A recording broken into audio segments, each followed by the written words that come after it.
Kemudian sudut antara vektor X dan vektor Y itu adalah theta. Ya.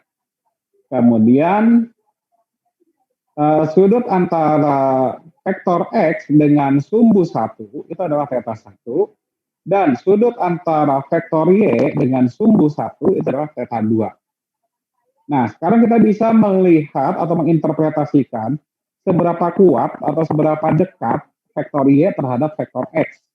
Berarti kita harus lihat sudutnya kan. Kalau dia semakin dekat vektor Y terhadap vektor X, artinya sudutnya mendekati 0. Atau kalau kita gunakan suatu ukuran, maka kira-kira fungsi apa yang bisa menyatakan ukuran kedekatan antara vektor Y dan terhadap vektor X tersebut.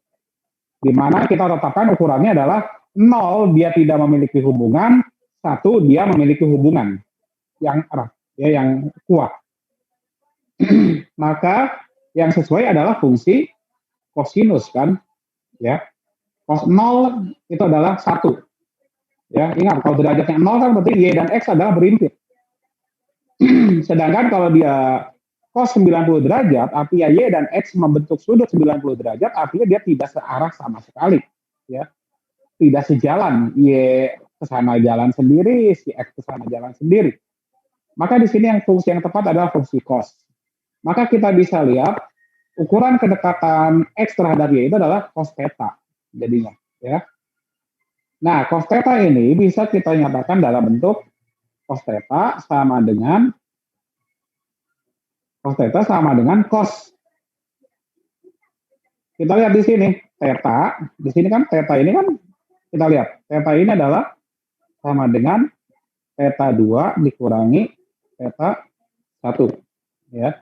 Sehingga kita akan dapat cos theta sama dengan cos theta 2 dikurangi theta 1. Nah, kita gunakan aturan trigonometri.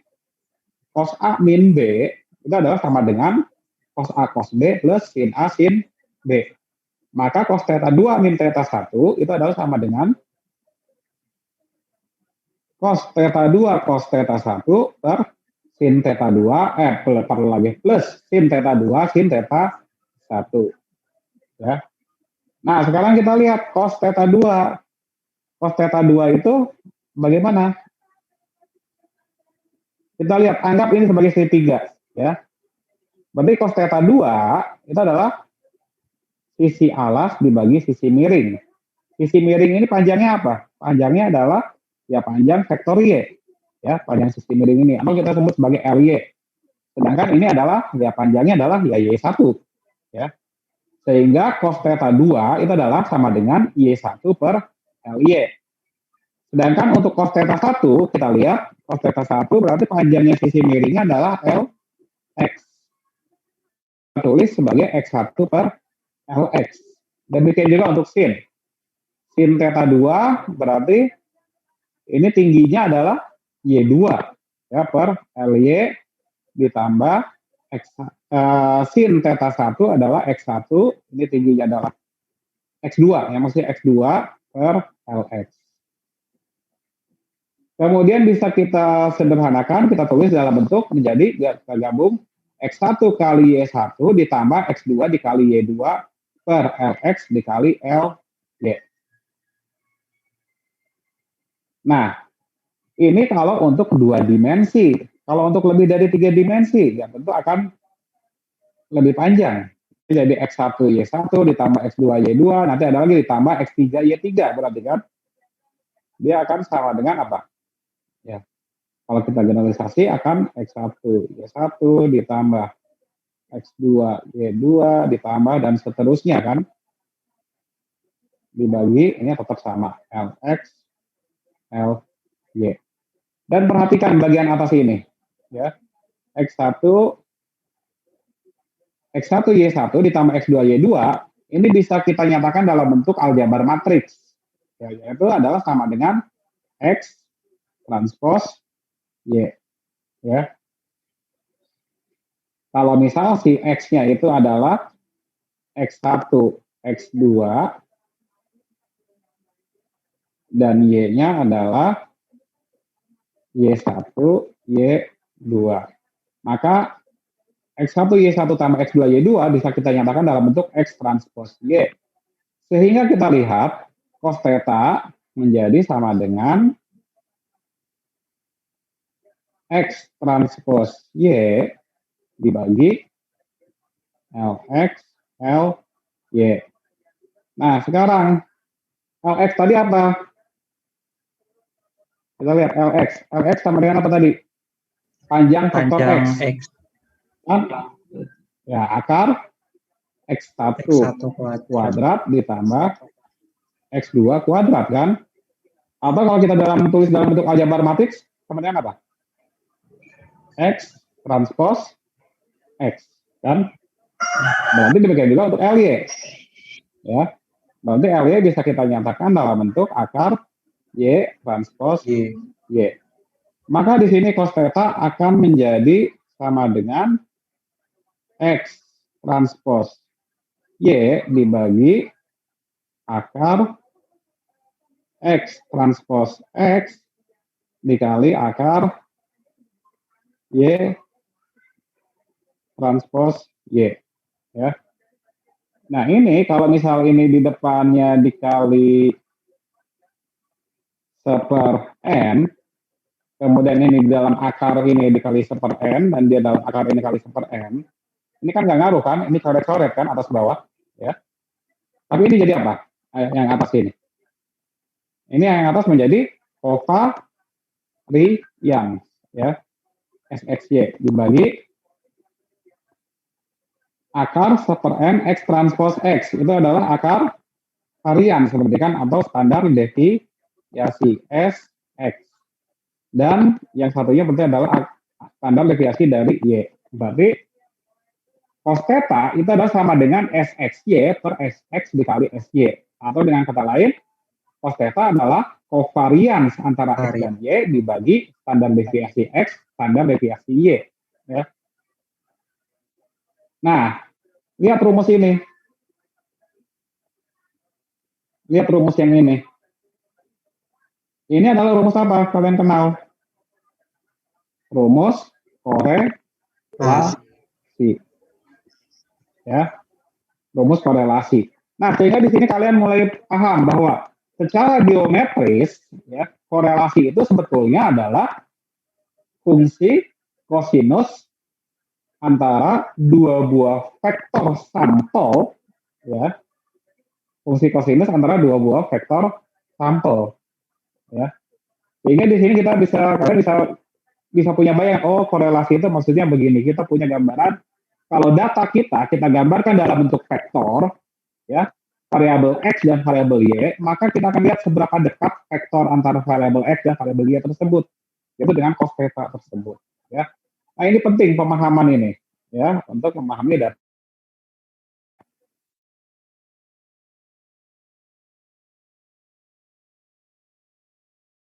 Sekarang proyek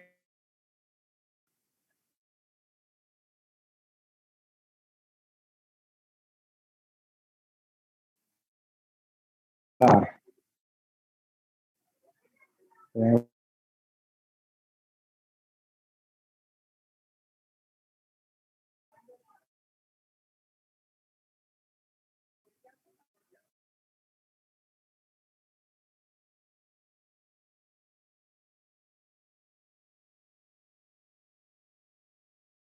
sekarang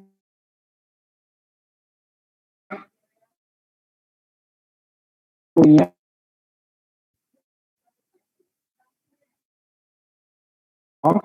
ya,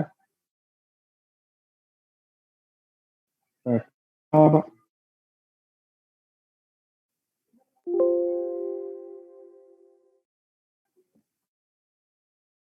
vektor X, kemudian punya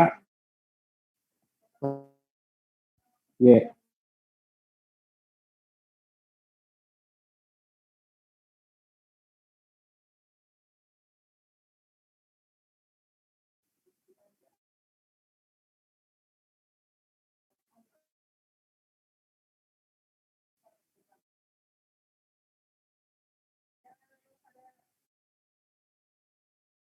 Seperti ini.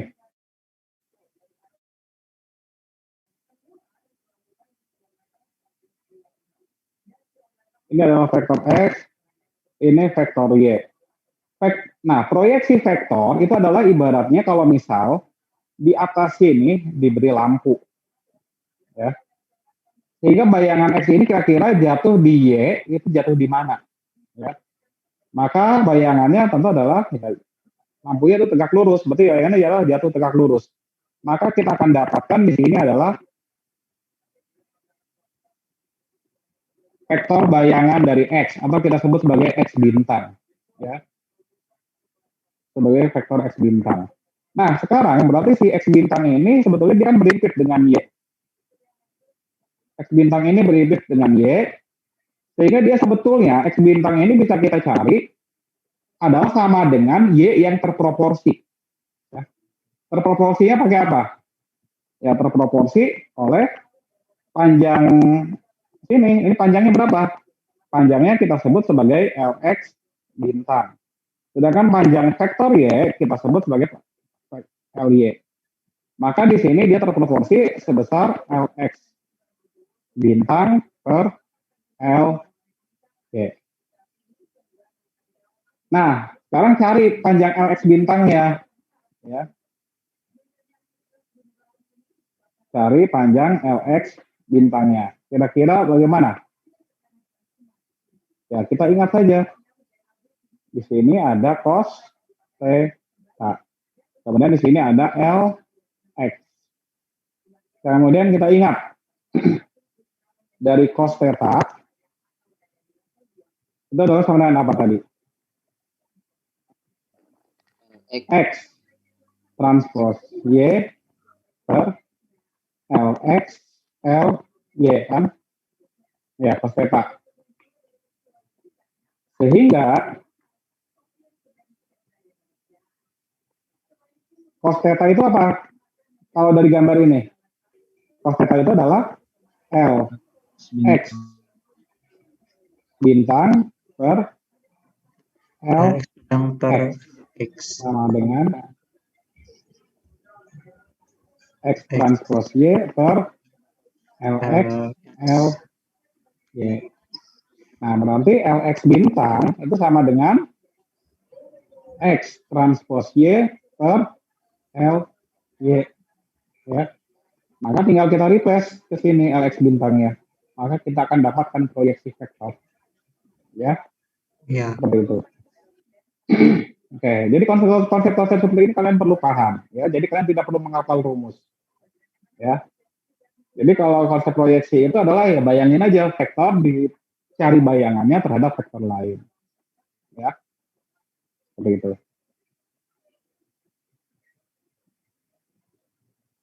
Oke, kita kembali ke slide. Pak, izin bertanya, Pak. Sehingga di sini, iya silakan. Yang tadi, Pak, kan kovarian itu, Pak, biasanya kalau misal rumus biasa itu kan pakai sigma X min X bar kali Y min Y bar, Pak. Nah, di matriks itu kan Ya. Tiap elemennya dikali itu, Pak. X1 kali X2, Y1 kali X1 kali Y1 tambah X2 kali Y2 dan seterusnya. Nah, itu kan beda, Pak. Itu gimana, Pak? Kan kalau Yakin beda. Coba cek dulu. Enggak, maksud saya kalau di matriks ini kan matriks ini cuman satu kolom ya, Pak. Satu kolom n baris ya, Pak. Nah, kan itu kan ini vektor. Kita bicara vektor. Satu vektor sama satu variabel. Iya. Nah, itu kan kalau dikali berarti kan tiap elemennya, Pak, kan? Tiap elemen X1 dikali X2. Nah, kalau di rumus itu kan dikurangi X bar dulu, Pak.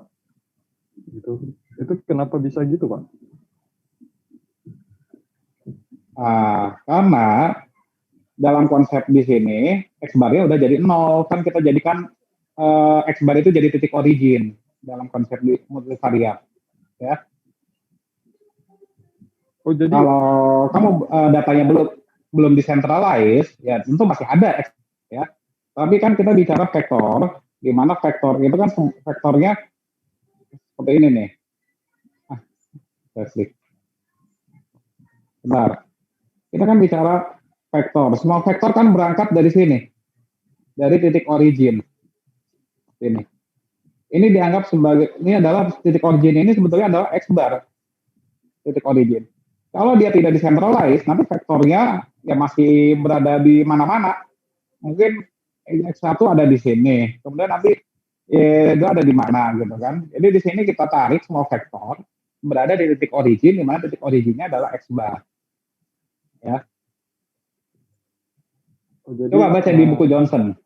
Ya. Jadi di vektor itu udah dikurangi X bar duluan ya Pak, setiap elemen X-nya gitu. Karena X barnya kan udah 00 berarti kan X barnya. Ya. Karena sudah di centralize. Ya.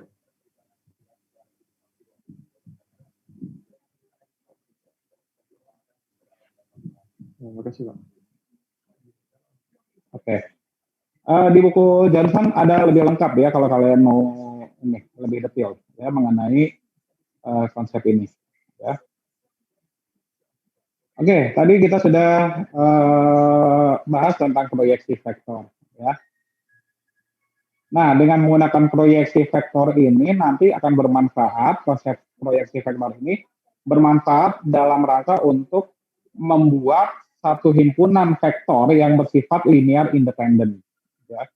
Jadi vektor di sini, misal kita lihat di sini, gambar di sini, ini vektor X dan vektor Y ini kan dia berintit, ya, ada sudut, karena tetanya bukanlah 90 derajat. Sehingga kalau kita menghendaki dia linear independen, artinya kan tetanya harus 90 derajat. Gimana caranya? Gampang saja, X ini tinggal diproyeksikan ke sumbu 2, Y ini tinggal kita proyeksikan ke sumbu 1. Maka akan terbentuklah satu set vektor yang linear independen. Nanti ini bermanfaat di konsep analisis faktor. Ya. Oke, seperti itu. Nah, linear dependencies, ya. Konsep ini juga perlu dipahami bahwa dalam satu set vektor atau satu himpunan vektor, katakanlah kita punya vektor X1, X2 sampai dengan vektor X ke P atau X ke K dalam contoh ini, maka dikatakan bahwa vektor-vektor X1, X2 sampai X ke K tersebut akan dikatakan linearly dependent atau saling tergantung kalau ya, A1, X1 kalau terdapat A1, A2 sampai AK, di mana A1, X1 ditambah A2, X2, dan seterusnya ditambah AK, XK sama dengan 0. Di mana A1, A2 sampai dengan AK tidak semuanya 0. Ya, konsepnya. Nah, jangan bingung dengan konsep ini. Ya. Kalau baca definisinya ada yang bikin bingung, tapi ini kan sebenarnya gampang. Ya. Jadi kalau misal kita punya satu set vektor, katakanlah ini 1, 2, 1, kemudian di sini adalah 3, 2, 4. Maka kita kalian ini punya dua vektor kan, katakan ini vektor X1, ini vektor X2. Maka vektor X1 dan X2 ini masih linearly independent. Tapi kalau misal kita punya X3, ya, di mana X3-nya adalah sama dengan 5, 6, 6. Nah, maka di sini dengan adanya X3, maka satu set vektor X1, X2, X3 ini maka berubah menjadi linearly dependent. Ada yang tahu kenapa? Karena kita lihat si X3 itu ternyata adalah sama dengan 2X1 ditambah X2. Ya. Atau kalau kita tulis dalam bentuk definisi yang tadi sudah disebutkan, dia menjadi 2X1 ditambah X2 dikurangi X3 sama dengan 0. Kan? Sehingga di sini kita lihat terdapat A1, A2, A3, yaitu 2, 1, dan min 1. Ya, A1, A2, A3-nya. Sedemikian hingga A1, X1 ditambah A2, X2 ditambah A3, X3 itu sama dengan 0. Ya. Maka karena dia memenuhi definisi tersebut, maka kita katakan himpunan vektor X1, X2, X3 itu adalah linearly dependent. Karena ada satu vektor yang merupakan kombinasi linear dari vektor lainnya. Ya, seperti itu konsepnya.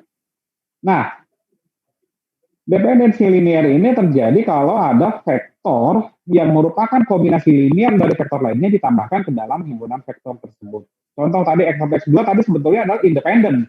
Tapi dengan dimasukkan X3, di mana X3 adalah kombinasi linear dari X1, X2, maka himpunan vektornya berubah menjadi linearly dependent. Nah, matriks yang dibentuk dari himpunan vektor yang bersifat linearly dependent, maka matriks tersebut akan bersifat singular. Ya, ingat kembali apa yang dimaksud dengan singular matrix. Ya, nanti baca-baca. Nah, bagaimana kalau yang independen? Kalau yang independen berarti ya antar vektornya tidak ada hubungan kombinasi linear. Ya. Nah, himpunan vektor yang bersifat linearly independent atau yang saling bebas itu yang kita sebut sebagai basis dari ruang vektor. Dengan kata lain, setiap vektor yang linearly independent itu bisa menjadi basis ruang vektor. Ingat kembali ke mengenai konsep basis ruang vektor. Basis ruang vektor yang paling kalian kenal apa? Untuk kalian mengenal konsep basis apa? Basis apa? Basis I, J, K. Basis ruang vektor. Di mana I itu adalah vektor 1, 0, 0. J itu adalah vektor 0, 1, 0. Dan K adalah vektor 0, 0, 1. Nah, ini adalah contoh himpunan vektor yang linearly independent yang paling sederhana, yang biasa kita kenal dalam ruang vektor yang biasa kita buat. Karena ruang vektornya adalah ya yang seperti kita buat, seperti ini nanti. Kan? Ini panjangnya 1, ini 1, ini 1. Ya. Nah, ini akan membentuk ruang vektor. Ya. Tapi ingat, ruang vektor tidak harus seperti ini. Pokoknya setiap sembarang himpunan vektor, di mana dia linearly independent, dia bisa menjadi ruang vektor. Ya. Seperti itu. Nah, vektor ortogonal. Ya, kita katakan dua vektor ortogonal kalau mereka saling tegak lurus. Ya. Atau dengan kata lain, kedua vektor tersebut adalah saling linearly independent. Atau secara matematis bisa dibuktikan adalah dot product antara kedua vektor tersebut akan menghasilkan 0. Ya. Nah, sedangkan kalau mutually ortogonal, itu adalah artinya sebagai berikut. Kita katakan himpunan vektor, katakanlah V1, V2 sampai dengan Vn, itu adalah mutually ortogonal atau saling ortogonal jika setiap pasangan dari vektor-vektor di dalam himpunan tersebut juga adalah ortogonal. Contohnya, kalau misal kita punya 3 buah vektor sebagai berikut, ya, maka ketiga vektor ini adalah mutually ortogonal atau saling ortogonal karena kita coba kita kalikan. Ingat, ya. Vektor 1 dengan vektor 2 dot produknya 0. Vektor 1 dengan vektor 3 dot produknya 0 juga. Vektor 2 dengan vektor 3 dot produknya juga 0. Ya, sehingga dia adalah himpunan ketiga vektor ini adalah mutually ortogonal. Nah, kalau ortonormal. Nah, ortonormal vektor itu adalah sebetulnya adalah vektor yang mutually ortogonal dan memiliki magnitud 1 atau memiliki panjang vektornya adalah 1. Ya. Jadi ortonormal vektor adalah vektor ortogonal yang panjangnya sama dengan 1. Ya.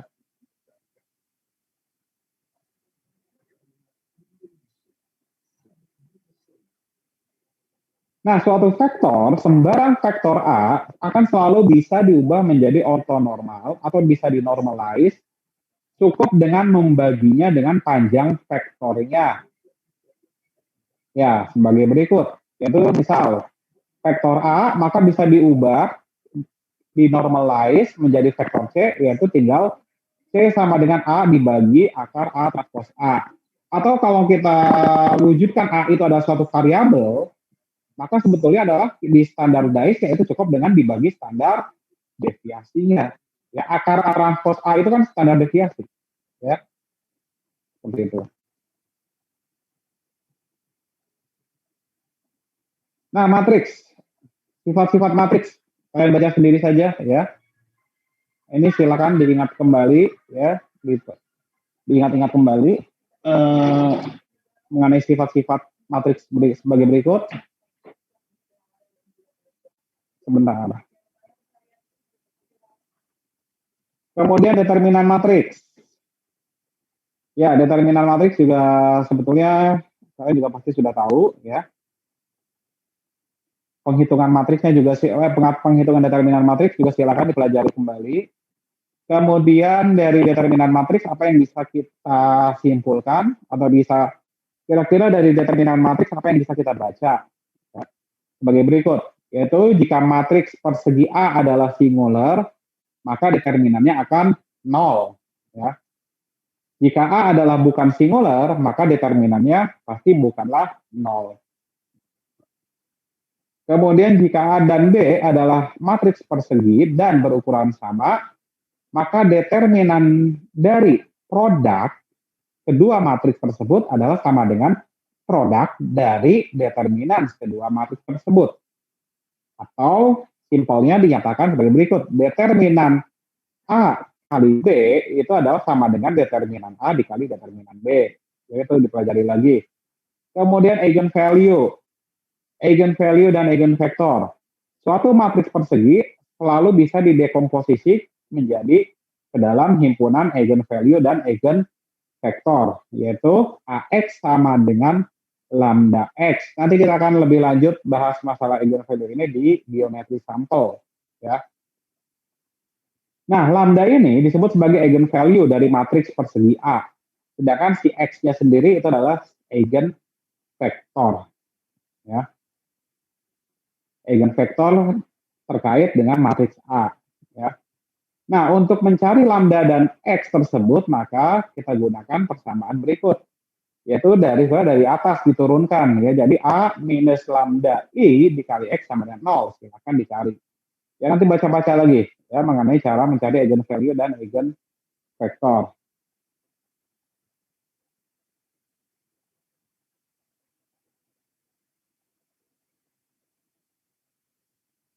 Nah, contohnya adalah sebagai berikut. Kita punya matriks A, yaitu 1103.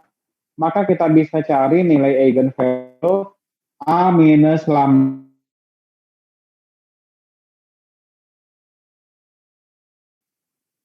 Kan dari sini, A minus lambda I dikali X sama dengan 0. Yang menyebabkan 0 kan pasti belum. Tapi adalah si A minus lambda I. Ya, sehingga di sini A minus lambda I determinannya adalah sama dengan 0. Yaitu kita hitung sebagai berikut, diperoleh 1 minus lambda dikali 3 minus lambda sama dengan 0. Berarti di sini kita akan punya dua buah lambda. Lambda pertama adalah sama dengan 1 dan lambda yang kedua adalah sama dengan 3. Ya. Tapi di sini catatan, nanti biasakan untuk menulis lambda 1 adalah yang terbesar. Kemudian lambda yang kedua yang terbesar. Jadi kita urut ya, sorting dari yang terbesar yang terkecil. Biasakan menulis lambdanya sebagai seperti itu ya. Dalam analisis komponen utama ya. Nah, nanti ketika eigenvalue sudah ditemukan, sudah kita hitung, maka eigenvektornya tinggal kita masukkan ke sini ke persamaan awal. Maka kita akan dapatkan eigenvektor. Oke, di sini kita skip ya. Silakan kalian belajar sendiri. Kemudian matriks positif definite. Ini juga kalian baca kembali apa yang dimaksud dengan matriks positif definite. Ya. Nanti baca sendiri ya. Kemudian matriks ortogonal ya. Tadi ada vektor ortogonal, maka di sini ada matriks ortogonal. Nah, jika suatu matriks C ya, tersusun dari atau kolom-kolomnya tersusun dari vektor-vektor yang normalized dan mutually ortogonal, maka matriks tersebut disebut sebagai matriks ortogonal.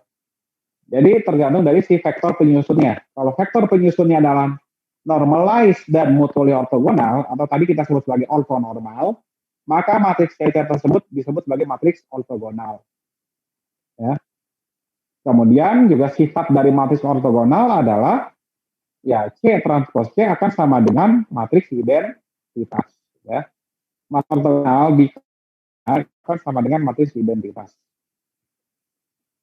Dan juga spectral decomposition, ya. Ini tolong dipelajari kembali.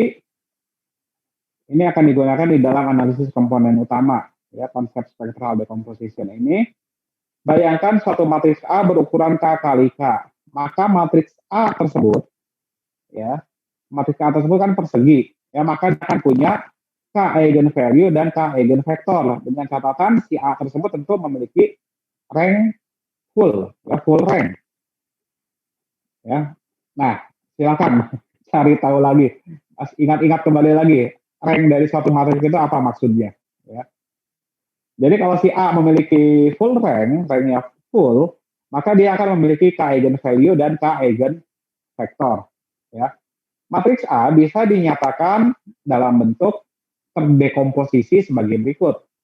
A sama dengan sigma I sama dengan 1 dikali K dikali lambda I dikali EI transpos.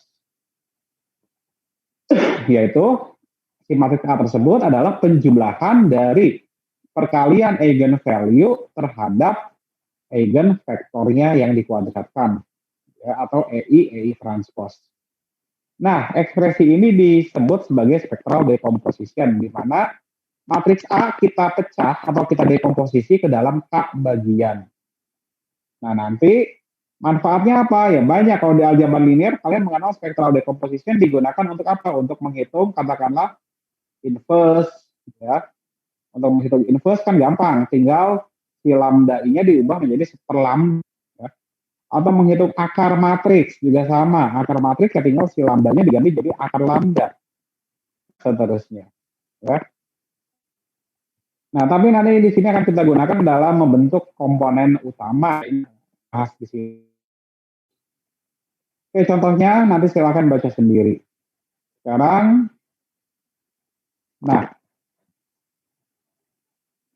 kita sudah mengenal antara vektor dan matriks. Nah, sekarang bagaimana kalau vektor dan matriks tersebut isinya atau elemennya, elemen di dalam vektor dan matriks tersebut adalah berupa suatu random variabel. Maka kalau vektor tersebut, elemen-elemennya adalah suatu random variabel, maka vektor tersebut disebut sebagai random vektor. Demikian juga matriks. Kalau matriks tersebut elemen-elemennya adalah berupa random variabel, maka dia disebut sebagai random matriks. Nah, sebagai suatu random variabel, elemen-elemen di dalam matriks ataupun vektor tersebut, maka tentu random variabel tersebut memiliki ekspektasi. Sehingga random vektor dan random matriks juga punya ekspektasi. Ya. Ekspektasi dari suatu random vektor isinya adalah elemen-elemen berisi ekspektasi dari masing-masing random variabelnya. Ya, contohnya seperti pada gambar ini, ya, seperti di sini.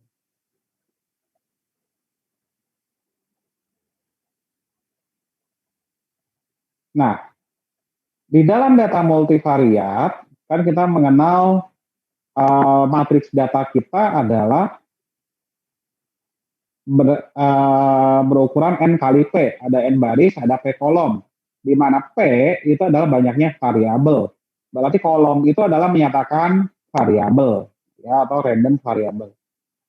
Sehingga di sini kita akan punya rata-ratanya atau min-nya juga berupa suatu vektor sebanyak P, ya, elemen, ya. Nah, yang namanya rata-rata tentu adalah punya ekspektasi, berarti kan ekspektasi dari X bar, ya, ekspektasi dari vektor X bar yaitu adalah ekspektasi ya dari masing-masingnya. Ekspektasi dari X bar 1, ekspektasi dari X bar 2, sampai dengan ekspektasi dari X bar ke P. Itu sama dengan vektor mu1, mu2, sampai dengan mu ke P. Demikian juga untuk kovarian, ya. Untuk kovarian.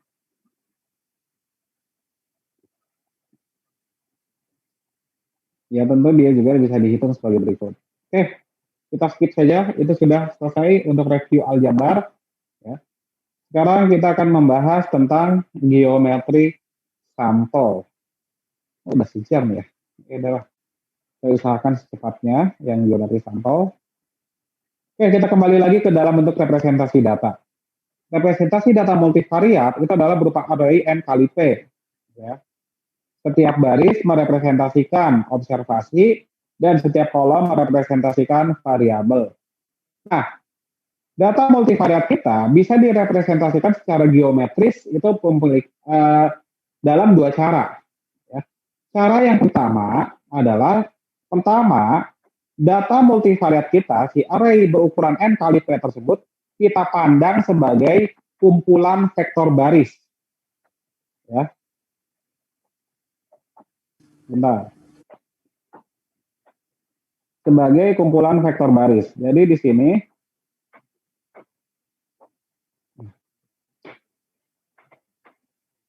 nah, berarti ini kumpulan vektor baris. Ini vektor baris pertama. Ini adalah vektor baris vektor X1. Kemudian ini vektor baris X2. Berarti kan? Sampai dengan vektor baris yang ke N. Karena ada N observasi. Sehingga di sini kita punya vektor sebagai berikut. Ya. Nah, pada cara pandang pertama ini, di mana data kita pandang sebagai kumpulan vektor baris, maka di sini kita akan memandang setiap baris ini adalah menyatakan koordinat dari observasi. Observasi 1 koordinatnya berapa? Observasi 2 koordinatnya berapa? Sehingga representasi geometris yang kita gunakan adalah scatter plot. Ya. Nanti akan terdapat sebanyak n titik, berarti kan? Di dalam ruang dimensi berukuran P. Ya, di dalam ruang vektor berukuran P. Ya. Nah, cara pandang pertama ini, kita gambarkan dengan scatter plot ini, tujuannya adalah untuk melihat apa? Melihat location and variability. Ya. Location itu apa? Location itu adalah mean, berarti kan pemusatannya. Kita ingin melihat pemusatan, kemudian keragaman dari data. Ya. Sebaran observasi. Dengan kata lain, kita ingin melihat sebaran observasi. Sedangkan pada cara pandang yang kedua, data multivariat kita pandang sebagai kumpulan vektor kolom. Berarti ini adalah kolom pertama, ini adalah kita sebut sebagai vektor Y1. Kolom kedua kita sebut sebagai vektor Y2. Sampai dengan kolom yang ke P, ya, kita sebut sebagai vektor YP. Ya. Sehingga kita di sini punya random vektor sebagai berikut. Nah, cara pandang yang kedua, kita akan menggambarkan si P vektor ini di dalam ruang dimensi N. Ya. Jika tadi dalam bentuk scatter plot, maka cara pandang kedua dalam bentuk vektor. Dalam bentuk vektor ya berarti nanti kita gambarkan sebagai berikut dalam pakai vektor yang pakai panah begini. Ini Y1, ini Y2, kan seperti itu. Ya. Nah, cara pandang kedua ini adalah memiliki interpretasi geometrisnya adalah untuk melihat hubungan antar variabel. Ya. Jadi kalau yang cara pandang pertama, scatter plot, itu adalah untuk melihat sebaran dari observasi, dan cara pandang yang kedua, ya, sebagai suatu vektor untuk melihat hubungan antar variabel. Sebagai contoh, kita punya matriks data kita adalah terdiri dari 3 observasi dan 2 variabel sebagai berikut. Katakanlah 4, min 1, 3, dan 1, 3, 5. Maka di sini kita hitung rata-ratanya, kita dapat rata-ratanya adalah 2 dan 3. Maka di sini cara pandang pertama akan menghasilkan scatter plot sebagai berikut. Di sini kita bisa melihat, oh, pemusatannya seperti ini dan sebarannya seperti ini. Kan dari scatter plot kan kita bisa lihat seperti berikut. Ya. Kita bisa lihat sebaran datanya. Oh, sebaran datanya adalah ya kira-kira membentuk lingkaran seperti ini. Kan? Nah, sekarang bagaimana kalau cara yang kedua? Kita pandang X ini, matriks X ini adalah sebagai himpunan vektor kolom. Maka di sini kita akan punya 2 buah vektor. Vektor Y1, 4, minus 1, 3. Dan vektor Y2 adalah 1, 3, 5. Sehingga kita pandang, kita lihat Y1 dan Y2 hubungannya adalah sebagai berikut. Oh, Y1 dan Y2 hubungannya seperti ini. Interpretasinya bagaimana? Ya kita lihat Y1 dan Y2 kita hubungkan dengan cos theta tadi. Ini sudutnya bagaimana? Oh, sudutnya ternyata nyaris tegak lurus. Berarti Y1 dan Y2 ini bisa kita katakan tidak berkorelasi. Kan seperti itu. Ya. Tapi interpretasi geometris dari sampel tersebut, ya, tidak sesederhana ini. Ada banyak hal yang bisa kita gali. Nah, apa saja interpretasi geometris dari sampel? Ya.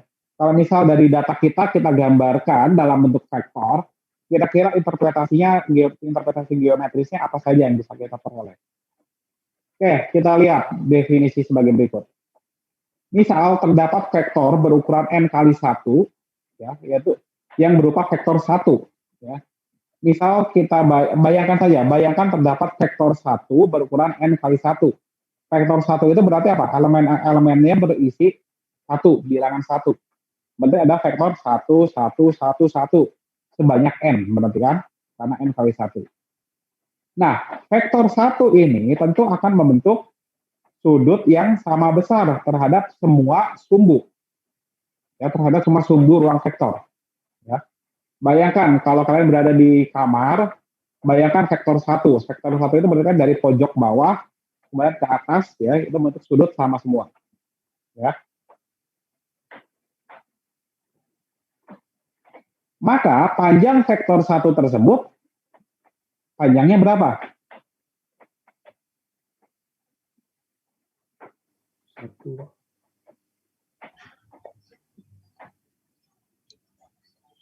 Panjangnya 1. Dan kalau dia dinormalize, dia menjadi panjangnya Rn. 1 per akar n. Ya. Seperti itu. Kemudian kita setelah membayangkan ada vektor 1, sekarang bayangkan ada vektor y, yi. Ya. Di mana vektor y ini elemen-elemennya adalah x1, x2 sampai dengan xn. Ya. Nah, maka interpretasi geometrisnya adalah sebagai berikut. Yang pertama, proyeksi dari vektor yi, ya, terhadap vektor 1 itu adalah akan menghasilkan vektor x bar i1. Ya. Di mana vektor x bar i1 tersebut akan memiliki panjang sama dengan akar n dikali harga mutlak x bar 1. X bar i sebetulnya bukan x bar 1. Ya. Sehingga interpretasi yang pertama ini memiliki makna bahwa rata-rata sampel X bar I adalah terkait dengan panjang proyeksi vektor YI terhadap vektor 1. Interpretasi geometris yang kedua. Kita lihat. Informasi terkait matriks kovarian Sn bisa diperoleh dari vektor deviasi DI, di mana vektor deviasi adalah sama dengan vektor YI dikurangi vektor X bar I 1 tadi. Ya. Sehingga kuadrat dari panjang vektor DI tersebut akan menjadi sama dengan NSII dan inner product antara vektor DI dan vektor DK adalah sama dengan NSIK. Sehingga di sini vektor deviasi bisa kita manfaatkan, bisa kita gunakan untuk menghitung varians dan kovarian. Ya. Dan interpretasi yang ketiga adalah sampel korelasi atau korelasi sampel RIK adalah kosinus antara sudut yang terbentuk oleh DI dan DK. Ya. Nah, lebih jelasnya kita lihat gambar berikut. Jadi di sini kita bayangkan kita punya vektor 1. Ya, ini adalah vektor 1. Ya. Ini adalah vektor 1. Ya. Berarti dia panjangnya 1 ke depan, 1 ke kanan, dan 1 ke atas. Ya. Dia akan membentuk sudut sama terhadap semua sumbu. Kemudian bayangkan terdapat vektor Y1, kemudian ada juga vektor Y2, dan ada vektor Y3. Ya. Kita lihat vektor Y1. Nah, vektor Y1 kalau diproyeksikan terhadap vektor 1, berarti bayangannya akan jatuh di sini. Ya. Ini adalah bayangan vektor Y1. di mana bayangan dari vektor Y1 atau proyeksi dari vektor Y1 itu adalah sama dengan X bar 1, 1. Silakan buktikan sendiri. Tadi kan formulanya sudah dibahas. Ya. Demikian juga untuk Y2. Bayangan dari vektor Y2 terhadap vektor 1 adalah di sini. Atau sama dengan X bar 2, 1. Demikian juga untuk Y3. Ya.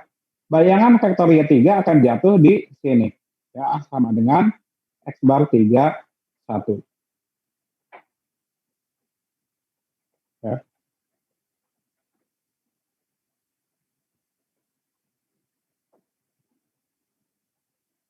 Nah, sekarang kita lihat dulu yang katakanlah vektor Y1. Vektor Y1 agar gampang kita gambarkan jadi seperti ini. Yang di bawah ini adalah vektor 1, ya. Kemudian ini adalah si Y1, ya. Ini sebenarnya satunya ini sebenarnya di sini, ya. Kita lihat, ini adalah Y1 dan ini adalah vektor 1. Dan maka ini adalah bayangannya. Ini sebetulnya adalah X bar 1, 1 berarti kan, ya. Kita lihat. Nah, vektor deviasi adalah vektor simpangan. Seberapa jauh Y1 menyimpang dari vektor 1 kan? Yaitu dia sebesar Y1 dikurangi X bar 1, 1 kan berarti. Ya. Nah, inilah yang disebut sebagai vektor simpangan. Ya. Disebut sebagai D1. D1. Nah, berarti untuk Y2 dan Y3 juga berlaku sama. Berarti kita generalisasi menjadi DI sama dengan YI min X bar I1. Atau sama dengan, kita lihat elemen-elemennya kira-kira sebagai berikut. Ya. Sebagai berikut. Ya. Sehingga kita akan punya D1, D2, dan D3.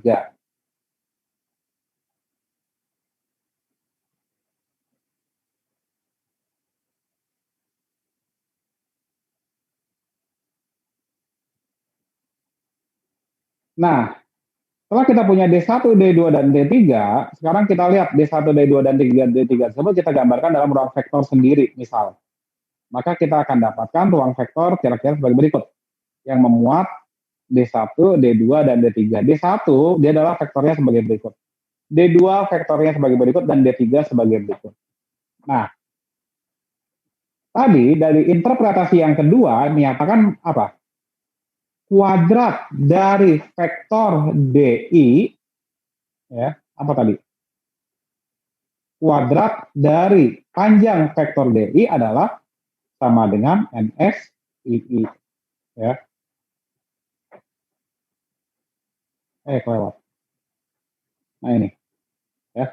Panjang kuadrat dari panjang vektor DI adalah sama dengan NSII.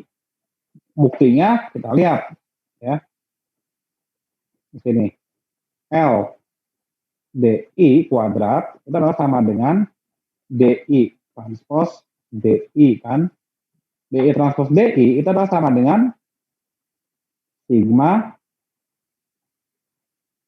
XJI dikurangi X bar I kan kuadrat. Ya. Sekarang bagaimana kalau kedua ruas kita kalikan 1/n? Ini 1/n. Maka kita akan punya 1/n L kuadrat DI sama dengan 1/n sigma XJI min X bar I itu adalah sama dengan SII. Ya. Maka L kuadrat DI atau panjang kuadrat dari DI sama dengan NSII. Ya. Seperti ini. Jadi kalau kita ingin menghitung variansi itu adalah bisa kita peroleh dari, ya saya hapus. Variansi itu adalah SII sama dengan 1/n L DII. Ya. Seperti itu. Ya. Nah, bagaimana dengan yang kovarian? Tadi adalah apa? Inner product antara DI dan DK sama dengan NS IK. Nah, tadi. Ya, inner product antara DI dan DK adalah NS IK. Ya, kita buktinya adalah sebagai berikut. DI transpose DK itu adalah sama dengan XJI min X bar I dikali XJK min X bar K. Kedua ruas kita kalikan seper N. Ya, maka dia menjadi seper N DI transpose DK sama dengan kovarian. Ya, seperti itu. Sehingga DI transpose DK sama dengan NS IK. Ya. Kemudian kalau dengan korelasi ya ini ke bawah. Ya, ini melihat korelasi.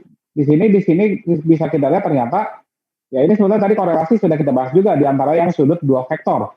Tapi bedanya sekarang di sini kita membangun varians dan kovariansnya serta korelasinya bukan dari vektor data, tapi dari vektor simpangan data, ya, dari vektor deviasi data, ya. Nah, di sini diperoleh RIK itu adalah sama dengan SIK dibagi akar SII dikali akar SKK, ya.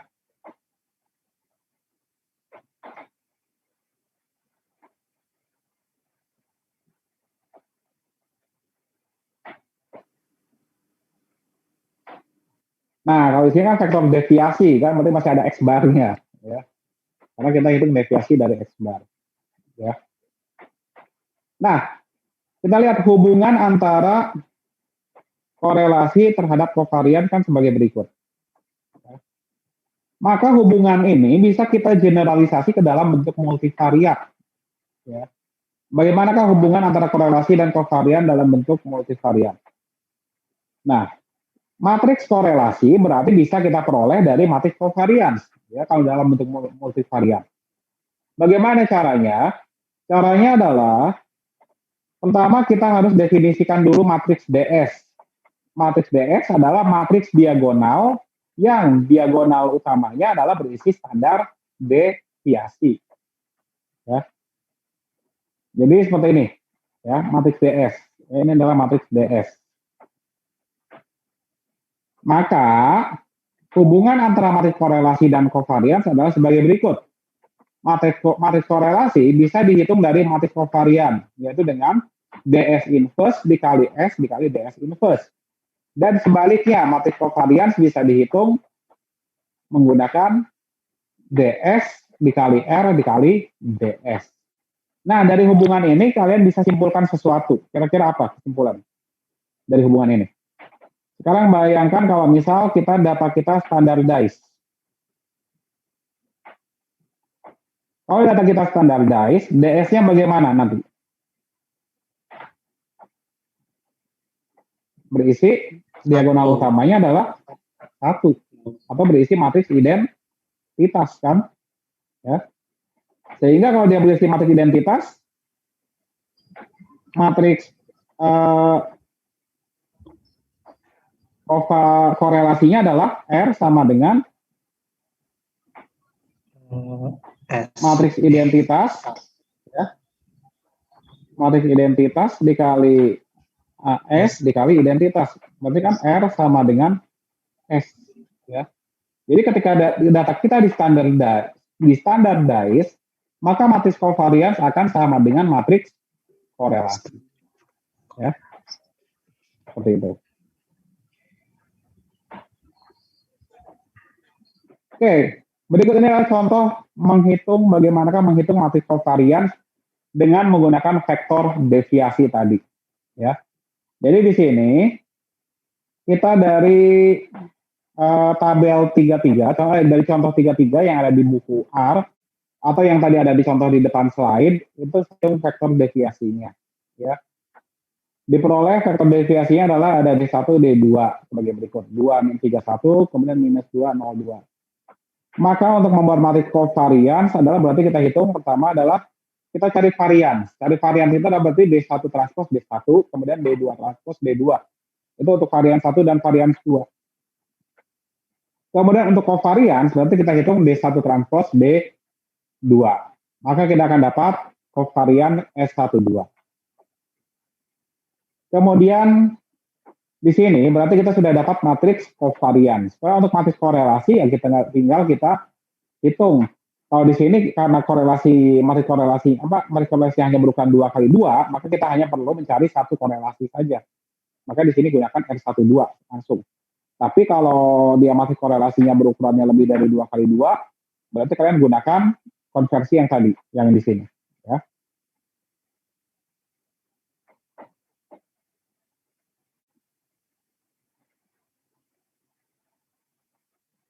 Oke, random sample dan expected value dari sample mean dan covariance matrix.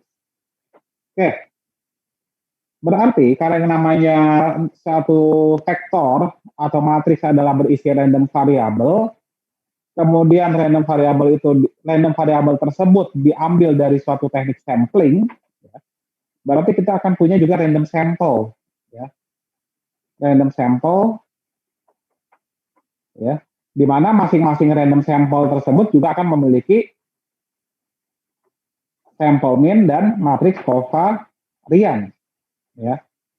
Sehingga karena setiap random sample akan memiliki vektor mean dan matriks covariance, maka vektor mean tersebut juga memiliki distribusi. Demikian juga matriks covariance. Matriks covariance juga akan memiliki distribusi. Sekarang apa distribusi dari vektor mean, ya, dari vektor X bar, dan apa distribusi dari matriks covariance S. Ya. Nah, kita lihat ekspektasi dari vektor mean X bar itu tetap adalah sama dengan vektor mu. Ya. Sama dengan vektor mu. Ya. Sedangkan covarian dari X bar, ya, covarian dari vektor X bar itu adalah sama dengan 1/n dikali matriks covariance sigma. Jadi di sini kita lihat distribusi dari vektor X bar sebetulnya adalah ya distribusi normal juga, multivariat normal. Ya. Dengan ekspektasi X barnya adalah mu dan covarian dari X barnya adalah 1/n sigma. Nah, sedangkan bagaimana dengan matriks covarian Sn-nya?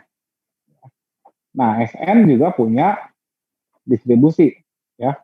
Ekspektasi dari Sn itu adalah, kita lihat ekspektasi dari Sn itu kan adalah yang bias. Sehingga ekspektasinya bukanlah sigma, tapi ekspektasinya adalah sigma min 1/n sigma. Nah, kalau yang mau unbiased bagaimana? Ya kita gunakan matriks covariance yang unbiased, yaitu S, di mana S adalah sama dengan n/n-1 dikali Sn. Ya, sehingga dia matriks covariannya adalah sigma. Tapi nanti distribusi yang memiliki distribusi itu adalah yang Sn, bukan yang S, ya. Yang Sn. Sn ini memiliki distribusinya adalah, kalau tidak salah, Wishart, distribusi Wishart. Ya, saya lupa ingat. Ya. Distribusi Wishart itu adalah sebetulnya adalah bentuk multivariat dari distribusi chi-square. Ya. Itu adalah Wishart distribution. Oke, jadi di sini X bar dan Sn juga memiliki distribusi sampling. Ya. Nah, berikutnya adalah generalized variance. Nah, sudah 90 menit ya. Masih kuat? Masih sanggup mental dan kuota? Masih banyak ini, masih beberapa slide lagi ya. Oke, kita lanjut dulu. Ya, ini emang agak mabok ya, banyak banget materinya. Berikutnya adalah generalized variance. Kenapa? Oke, kuat-kuatin ya, pokoknya kuat-kuatin. Oke, kita lanjut dengan generalized variance. Ya. Nah, matriks covariance itu kan berisi variance dan covariance. Nah, kalau pada univariat, untuk melihat keragaman data, untuk menggambarkan keragaman data, kan kita hanya punya satu parameter, yaitu variance. Ya. Itu gampang dilihat, oh variannya berapa. maka kita punya gambaran keragaman data. Tapi untuk data multivariat, keragaman data digambarkan oleh matriks covariance. Matriks covariance itu parameternya tentu di dalamnya lebih dari satu. Untuk varian saja akan ada sebanyak berapa? Akan ada sebanyak P. Ya.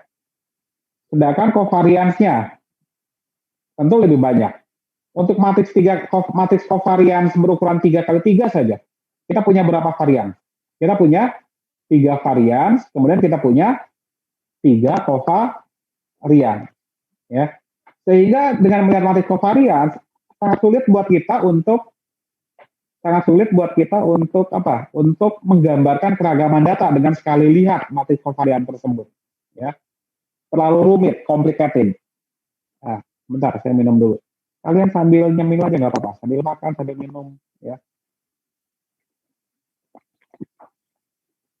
Nah, karena kerumitan tersebut, terkadang diinginkan ada nggak sih suatu ukuran tunggal untuk yang bisa menggambarkan keragaman data. Ya. Nah, karena itu diperkenalkanlah yang namanya generalized sample variance. Ya. Di mana generalized sample variance ini menyediakan suatu cara untuk menulis informasi mengenai seluruh varians dan covariance dengan menggunakan ukuran tunggal. Nah, generalized sample variance dihitung dengan menggunakan determinan dari matriks covariance. Ya, kenapa pakai determinan? Ya. Karena kembali lagi ke konsep determinan. Determinan dari satu matriks itu apa? Determinan itu adalah karakteristik dari matriks kan sebetulnya. Jadi dia menggambarkan karakteristik matriks.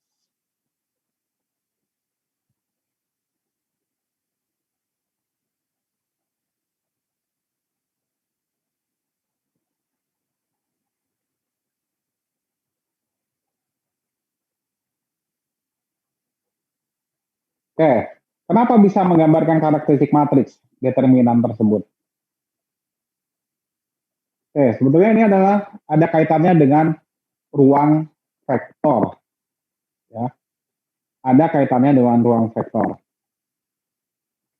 Kita lihat, ya. Jadi, kalau misal kita punya matriks, ya, matriks, saya keluar dulu deh. Salah mencet.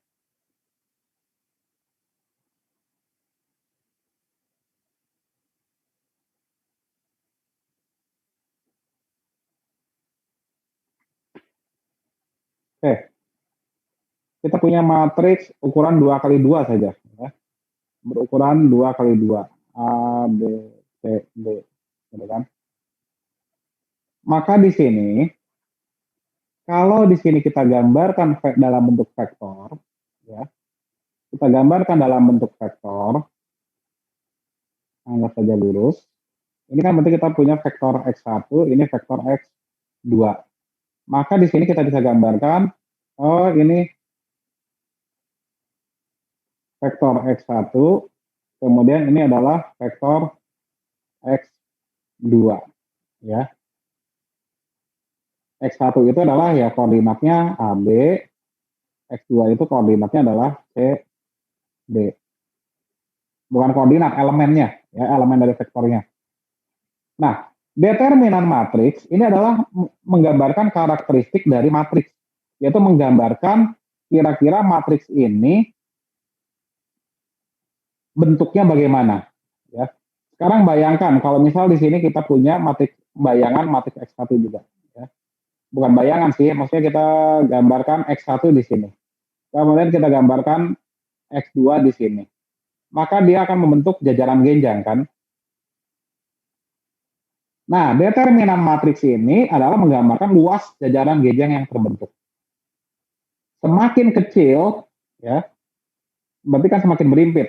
Semakin berimpit vektor, maka jajaran genjang yang terbentuk akan semakin kecil.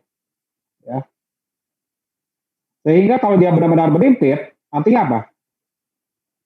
Tidak ada jajaran genjang, tidak ada luas, atau luasnya sama dengan 0. berarti determinannya adalah ya, 0. Ya. Jadi determinan matriks itu adalah proporsional dengan luas dari jajaran genjang atau dari bangun yang terbentuk oleh vektor-vektor penyusun matriks. Sehingga dikatakan determinan matriks itu adalah menggambarkan karakteristik matriks. Ya.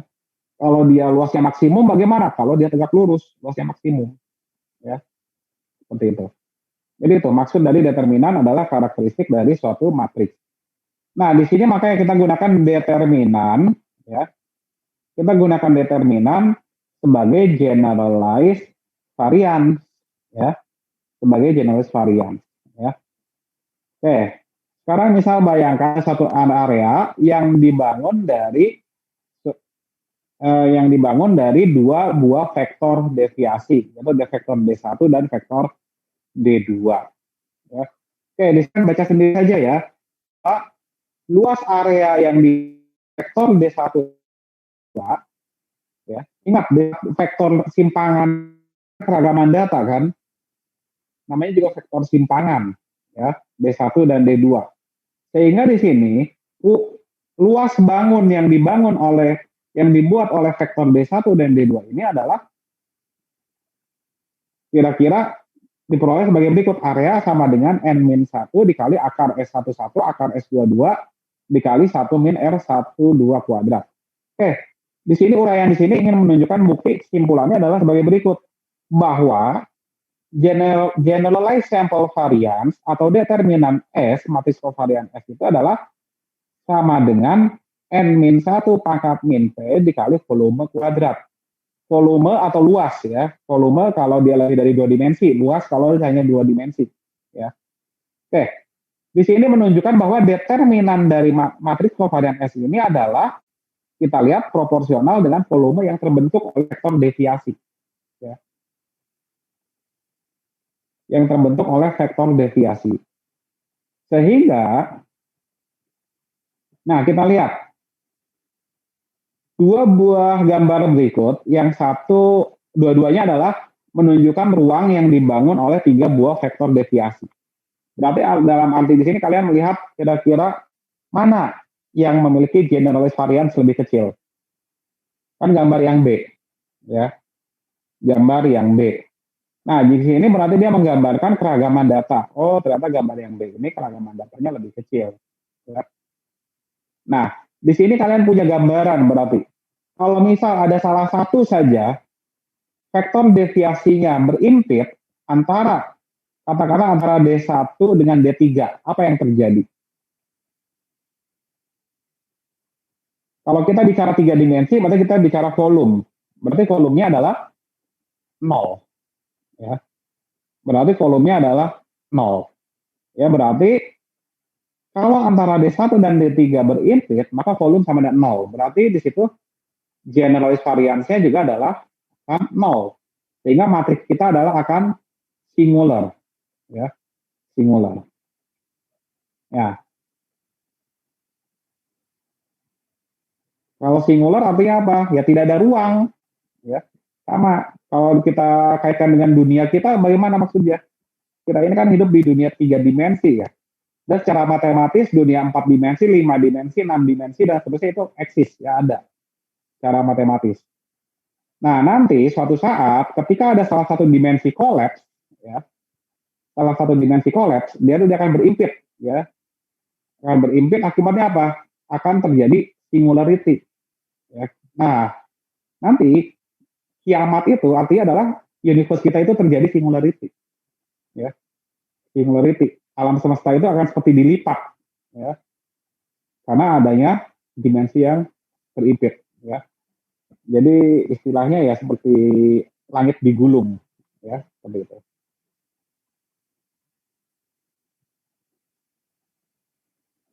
Oke, jadi di sini kita lihat ya, di sini melihat konsep hubungan antara volume yang dibentuk oleh ruang yang dibentuk oleh vektor deviasi dengan generalized varian. Yaitu adalah interpretasi geometris ya, interpretasi geometris.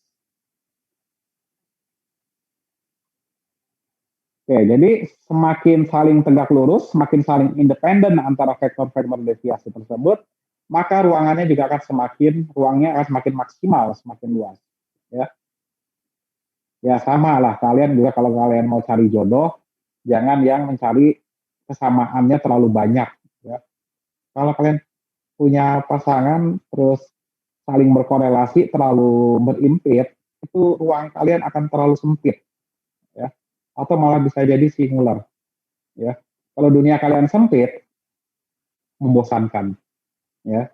Jadi carilah yang 90 derajat, gitu kan, perbedaannya, ya, seperti itu. Nah, sekarang kita akan memandang generalized variance dari sudut pandang yang berbeda. Kalau tadi adalah dari ruang vektor, kalau sekarang ada dari scatter plot, ya, dari scatter plot. Intinya sebagai berikut, saya langsung singkat saja, ya. Nah, dari scatter plot kita juga bisa melihat generalized variance, ya. Dari scatter plot bisa kita lihat dengan melihat luas elips yang terbentuk dari sebaran data dalam bentuk scatter plot, ya. Semakin kecil luas elips yang terbentuk, ya, atau volume elipsoid juga, ya, yang terbentuk, maka generalized variance-nya juga akan semakin kecil, ya. Contohnya seperti ini. Ini data, ya. Ini adalah titik-titik data membentuk elips seperti itu, ya. Sedangkan kalau data tersebut kita gambarkan vektor, ya vektornya seperti ini. Tapi sekarang kita bicara scatter plot, ya, dalam bentuk elips, ya. Kita lihat ketika antara variabel 1 dan variabel 2 saling independen, maka ini bentuknya bukan elips, tapi akan bentuknya adalah lingkaran, ya. Lingkaran itu berarti dia volumenya maksimal, ruangnya, luas ruangnya, ya. Luas lingkaran itu adalah maksimal, ya. Sehingga dia memiliki keragaman maksimal. Nah, di sini juga sama, ya. Jadi volume dari elipsoid atau luas elips kalau 2 dimensi itu adalah berbanding lurus dengan generalized sample variance, ya. Nah, ilustrasinya mungkin lebih tepat kalau kita lihat contoh sebagai berikut, ya. Di sini kita punya 3 matriks covariance, ya. Katakanlah data kita punya rata-rata sama, rata-ratanya sama, tapi matriks covariance-nya beda-beda. Matriks covarian yang pertama adalah 5445, matriks covarian yang kedua adalah 3003, dan matriks covarian yang ketiga adalah 5 minus 4 minus 4 5. Ya, sehingga korelasinya adalah yang pertama 0,8, yang kedua 0, yang kedua adalah minus 0,8. Sekarang kalian sudah punya gambaran kira-kira bagaimana kalau bentuk scatter plot-nya. Yang pertama, scatter plot-nya korelasinya sangat kuat, 0,8. Berarti dia akan berbentuk elips yang pipih, ya, elips yang pipih. Korelasinya adalah positif. Positif artinya nanti elipsnya akan miring ke kanan. Yang kedua, matriks covarian kedua, korelasinya 0. Artinya bahwa nanti dia bentuknya bukan elips, tapi akan berbentuk lingkaran.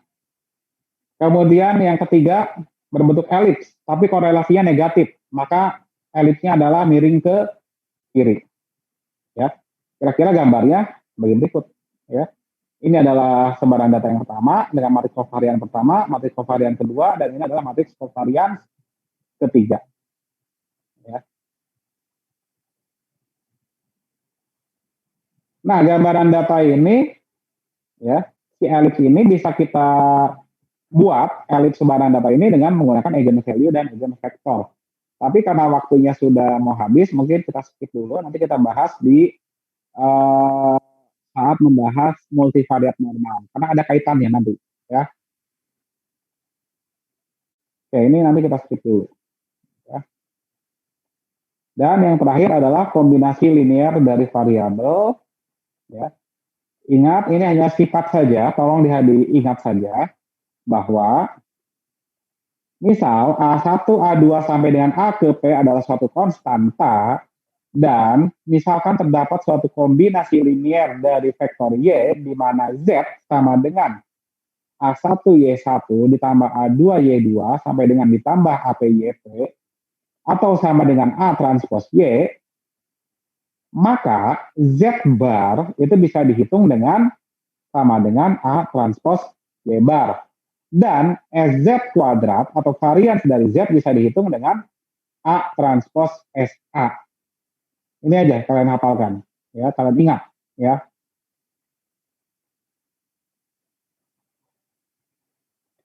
Nah, sedangkan kalau misal terdapat kombinasi linier yang kedua, katakanlah W, di mana W sama dengan B transpos Y, maka kovarian antara Z dan W itu adalah sama dengan A transpos SB. Ya. Dan korelasi antara Z dan W adalah sama dengan A transpos SB dibagi akar dari A transpos SA, B transpos SB. Ya. Oke, ini saja, ya. Materi kita hari ini. Kemudian untuk responsi 45 menit ya waktunya. Kerjakan ini, ya, cukup 2 nomor, ya. Jadi apakah matriks berikut positif definite, ya. Kemudian yang kedua periksa apakah matriks Q tersebut adalah matriks ortogonal atau bukan, ya. Oke. Untuk modul praktikum saya kirim lewat Cipadu. Ini responsi juga ada di matriks, ada di modul praktikum ya. Sebentar saya kirim dulu.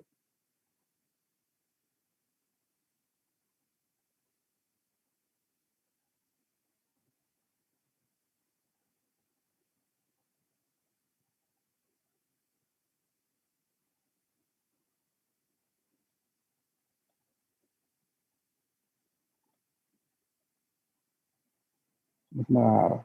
Mana sih?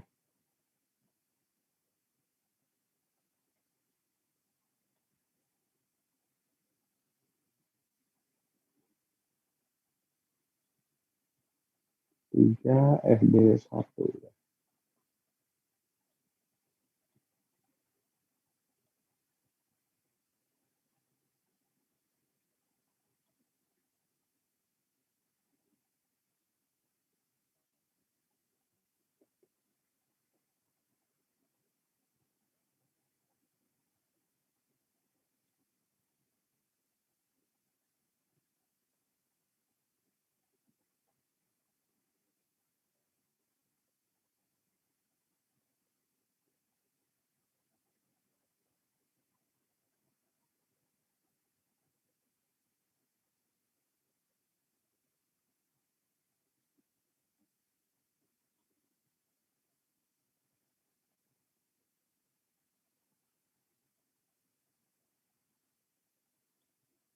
Oke, sudah saya kirim juga di Classroom, ya. Sudah saya kirim di Classroom untuk materi dan modul praktikumnya. Ya.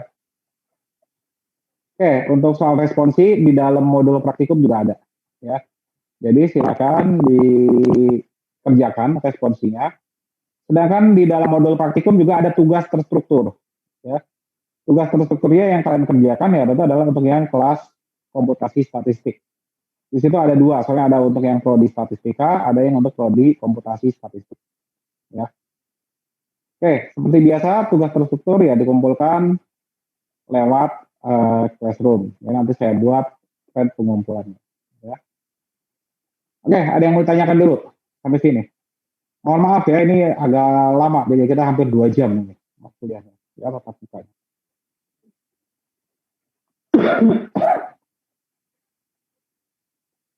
Oke, kalau tidak ada pertanyaan, kita akhiri sampai di sini. Silakan kalian fokus kerjakan dulu responsi. Untuk praktikumnya silakan belajar secara mandiri, ya. Oke, kalau tidak ada pertanyaan, kita akhiri sampai di sini, ya. Terima kasih. Selamat siang. Assalamualaikum warahmatullahi wabarakatuh.